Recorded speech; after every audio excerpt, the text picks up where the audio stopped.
The Apollo 11 lunar module, LM-5, was designated as Eagle by the crew.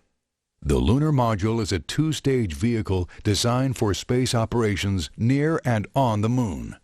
The LM is not capable of re-entering the atmosphere and was the first manned spacecraft designed solely for operation in space. The lunar module stands 22 feet 11 inches high and is 31 feet wide diagonally across the landing gear. Joined by 4 explosive bolts and umbilicals, the ascent and descent stages of the LEM operate as a unit until staging, when the ascent stage functions as a single spacecraft for rendezvous and docking with the CSM. 3 main sections make up the ascent stage: the crew compartment, midsection, and the aft equipment bay. Only the crew compartment and midsection are pressurized at 4.8 pounds per square inch. The cabin volume is 235 cubic feet. The descent stage consists of a cruciform load-carrying structure of 2 pairs of parallel beams, upper and lower decks, and enclosure bulkheads. The center compartment houses the descent engine, and descent propellant tanks are housed in the 4 square bays around the engine. The descent stage measures 10 feet 7 inches high by 14 feet 1 inch in diameter. In a retracted position until after the crew mans the LEM, the landing gear struts are explosively extended and provide lunar surface landing impact absorption. The main struts are filled with crushable aluminum honeycomb for absorbing compression loads. Foot pads 37 inches in diameter at the end of the landing gear provide support on the surface. Each pad except the forward pad is fitted with a lunar surface sensing probe which signals the crew to shut down the descent engine upon contact with the lunar surface. Eagle had a launch weight of 33,205 pounds.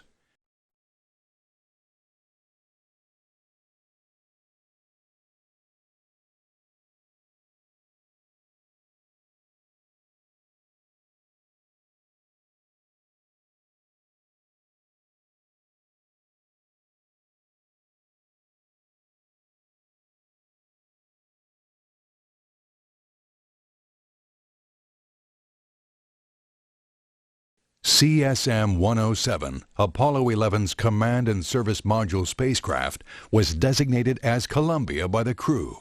It consisted of a service module 12 feet 10 inches in diameter and 24 feet 7 inches high. For the Apollo 11 mission, it weighed 51,243 pounds at launch. Aluminum honeycomb panels 1 inch thick form the outer skin, and milled aluminum radial beams separate the interior into 6 sections around a central cylinder containing 2 helium spheres, 4 sections containing service propulsion system fuel and oxidizer tankage, another containing fuel cells, cryogenic oxygen and hydrogen, and 1 section essentially empty. The service propulsion system provided thrust for large spacecraft velocity changes through a gimbal-mounted 20,500-pound thrust hypergolic engine using a nitrogen tetroxide oxidizer and a 50-50 mixture of unsymmetrical dimethylhydrazine and hydrazine fuel.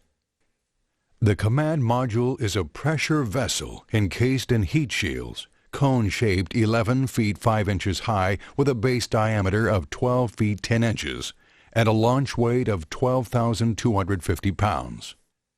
The command module consists of the forward compartment, which contains 2 reaction control engines and components of the Earth landing system, the crew compartment or inner pressure vessel containing crew accommodations, controls and displays, and many of the spacecraft systems, and the aft compartment housing 10 reaction control engines, propellant tankage, helium tanks, water tanks, and the CSM umbilical connection.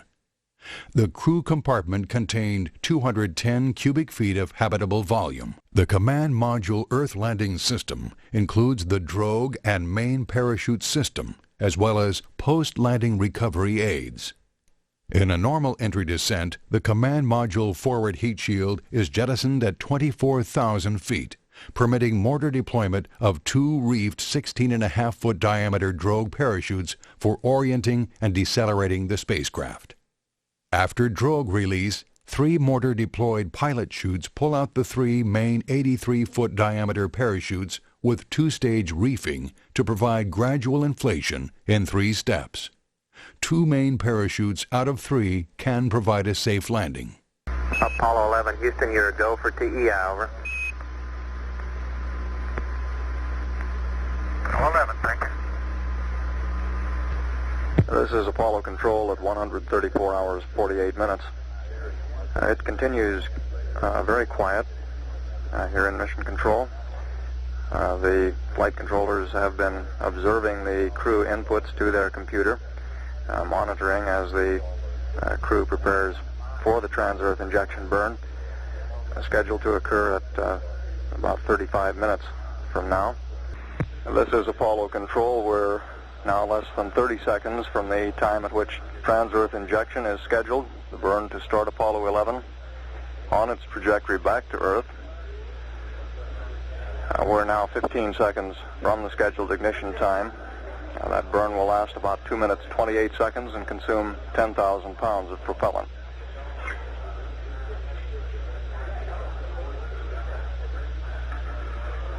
The crew should be burning at this time.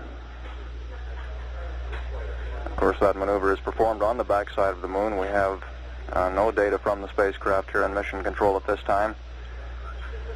We won't know how the burn went for about another 10 minutes, which is the time at which we're scheduled to reacquire Apollo 11. AOS. And there's the cue. We have acquisition of signal. Hello, Apollo 11, Houston, how did it go, over?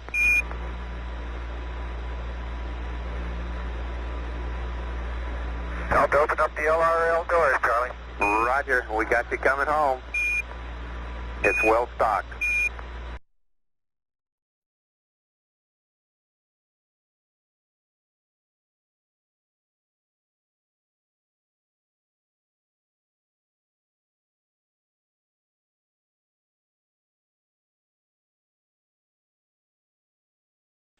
At launch, the lunar module is housed in the spacecraft Lunar Module Adapters section. This is a truncated cone 28 feet long extending from the top of the instrument unit to the bottom of the service module. The entire assembly of CSM, LEM, and Spacecraft Lunar Module Adapter are assembled, moved to the VAB, and erected atop the 3rd stage of the launch vehicle. There she goes. It was a good one. Roger, Dodger. We got Eagle looking good. It's holding cabin pressure, and it picked up about 2 feet per second from that jettison. I believe that. I can see some cracks in outer coating around the tunnel. In the thermal protective covering, I don't think it has anything to do with structure. Roger.